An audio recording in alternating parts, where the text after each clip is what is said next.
Mamata could successfully install BJP, এটাই মমতার কৃতিত্ব।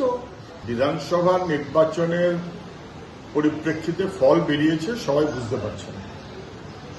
তৃণমূল তার প্রতিশ্রুতি রক্ষা করেছে। বিজেপিকে ফ্রন্টে এনে খেলবো, কে বলেছিল? মমতা ব্যানার্জি।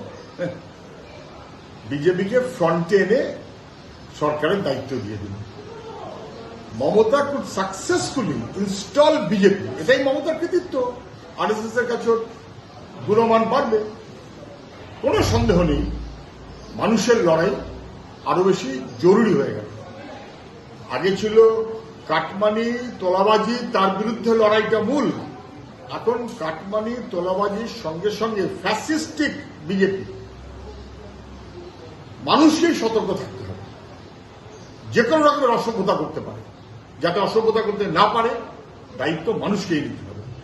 এটা নিয়ে কোনো সন্দেহ নেই যে আরএসএস এর পরিকল্পনায় চলা বিজেপি, আরএসএস এর পরিকল্পনায় চলা তৃণমূলের কারণে সরকার পশ্চিমবাংলায় করবার সুযোগ পেল।